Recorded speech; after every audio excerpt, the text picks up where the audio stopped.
Good morning बच्चों। आपने देखा पिछले वीडियो में आपने देखा कि हम लोगों ने क्या पढ़ा था, प्रत्ययों के प्रकार पढ़े थे। आज हम प्रत्यय, अपना जो टॉपिक है प्रकरण, उसे स्टार्ट कर रहे हैं। प्रत्यय में आज हम कृदंत प्रत्यय पढ़ने जा रहे हैं। तो कृदंत प्रत्यय में आपके सामने देखिए मैंने 4 डाल रखे हैं, ये तव्यत, अनियर, ल्यप और त्वा।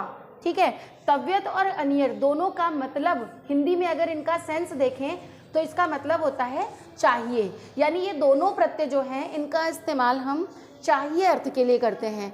चाहिए जहाँ पर हमें, जैसे इंग्लिश में हम शुड यूज़ करते हैं, वैसे ही संस्कृत में यदि हमें चाहिए अर्थ यूज़ करना है कि चाहिए, ऐसा पढ़ना चाहिए, उसे जाना चाहिए, मुझे भोजन करना चाहिए, तुम्हें पढ़ाई करनी चाहिए, तो ये जो चाहिए अर्थ है इसके लिए हम इन दोनों प्रत्ययों का यूज़ करते हैं। तो अव्यक्त प्रत्यय में क्या शेष रहता है? तव्य शेष रहता है। ठीक है, और ये अनियर में अनीय शेष रहता है। ध्यान दीजिएगा, अनियर में अनीय शेष रहता है, तव्यत में तव्य शेष रहता है। यानी शब्द में जब जुड़ जाता है तो इसमें तव्य शेष रह जाता है।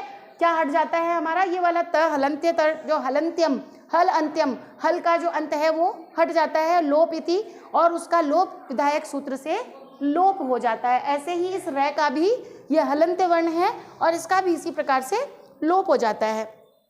तो इस रै का लोप हो गया और इस तय का लोप हो गया, तो शेष क्या बचा? तव्य और अनीय।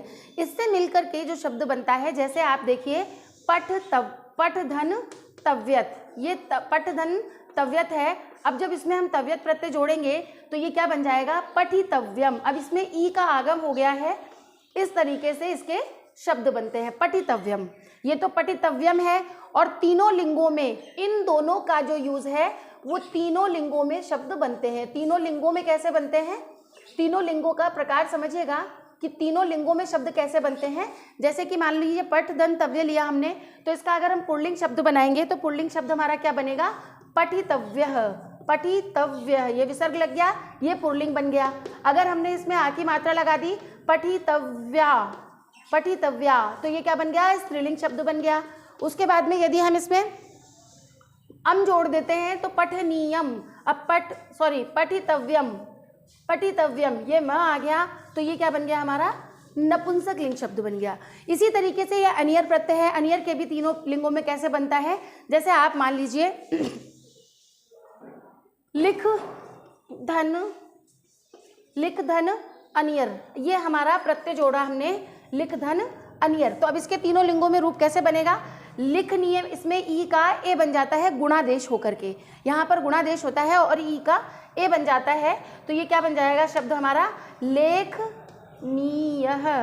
लेखनीयः, ये हो गया पुल्लिंग शब्द। उसी प्रकार से अगर इसका स्त्रीलिंग बनाएंगे तो क्या बन जाएगा? लेखनीया, ये हो गया लेखनीया, ये स्त्रीलिंग शब्द बन गया। और उसके बाद में यदि हम इसका नपुंसक लिंग बनाएंगे तो क्या बन जाएगा? लेखनीयम। तो इस प्रकार से ये हमारा प्रत्यय, इस तरह से इसके रूप चलते हैं और ये इस प्रकार से शब्द बनता है। तो आप इन दोनों को समझ में आया होगा, मुझे लग रहा है कि आपको अच्छे से समझ में आ रहा होगा। फिर भी आपको कोई क्यूरी होती है, अगर आपको कोई क्वेरी है, कुछ पूछना है तो आप पूछ सकते हो। उसी तरह से ये ल्यप प्रत्यय है और ये कत्वा प्रत्यय है। तो ल्यप और कत्वा दोनों का मतलब क्या होता है? करके, इनका मतलब होता है करके।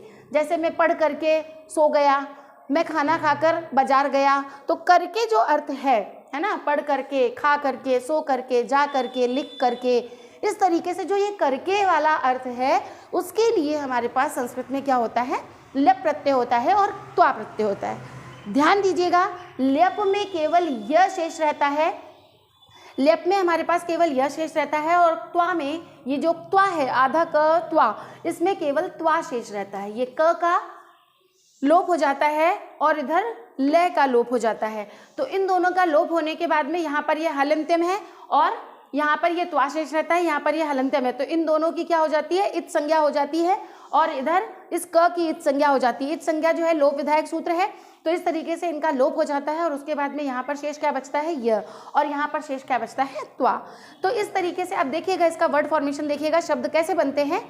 ल्यप में एक नियम होता है कि ल्यप प्रत्यय जो है वो हमेशा वहीं जुड़ेगा जहां पर आगे उपसर्ग आ रहा हो। जहां आगे उपसर्ग आता है वहीं पर ल्यप प्रत्यय होता है। जैसे कि आप देखिएगा, जैसे हमने शब्द बनाया, जैसे वि धन हा धन ल्यप, अब ये लेप है, हा का मतलब होता है छोड़ना और वी उपसर्ग है यानी भली भांति।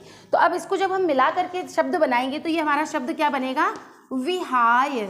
विहाय। अब ये लेप में से क्या शेष बचा हमारे पास, केवल यह शेष बचा। यही समझना है आपको कि लेप में यह शेष बचता है, त्वा में त्वा शेष बचता है, लेकिन दोनों का अर्थ क्या होता है, करके। लेकिन लेप प्रत्यय किस अर्थ के लिए यूज करा हमने, करके के लिए, लेकिन कहाँ पर यूज किया, केवल जहाँ पर वी है। अब मान लीजिए कभी ऐसा शब्द दिया हुआ है, आपको लिखा हुआ है सम उपसर्ग दे करके, ये सम उपसर्ग दे दिया, प्रश्न धन लगाया और भू लिखा हुआ है, उसके बाद में आपके दे दिया प्रत्यय त्वा। अब आप ये देखिए भू धन त्वा दिया हुआ है तो ये भूत्वा नहीं बनेगा। यही समझाना चाह रही हूँ मैं आपको कि इसको अगर आप जोड़ेंगे तो भूत्वा नहीं बनेगा, क्या बनेगा, समभूत्य, क्योंकि सम उपसर्ग आ गया है, समभूत्य या समभूय, समभूय, सॉरी समभूय। अब ये समभूय में म जो है हलंत वर्ण है तो ये इसमें आगे चला जाएगा, यानी कि ये समभूय, म अनुस्वार बन जाएगा और शब्द क्या बनेगा, समभूय। समभूय क्यों बना, समभूत्वा क्यों नहीं बना, इसी को समझना है आपको कि समभूत्वा इसलिए नहीं बना क्योंकि सम उपसर्ग है। तो जहाँ उपसर्ग आएगा वहाँ कत्वा वाले अर्थ के लिए, कत्वा का अर्थ किस लिए हम यूज कर रहे थे, करके के लिए। तो जब करके अर्थ हमको देना है तो कत्वा के लिए हमें पास क्या हमें यूज करना पड़ेगा, लेप प्रत्यय का यूज करना पड़ेगा, ये ध्यान रखिएगा आप। अब जैसे कत्वा में जैसे मान लीजिए हमने पठ धन त्वा लिखा तो ये मिलकर के क्या बन जाएगा, पठित त्वा, ठीक है। जैसे भू धन त्वा है, अब ये दोनों मिलकर के क्या बनेगा, भूत्वा। ये आया समझ में आपको।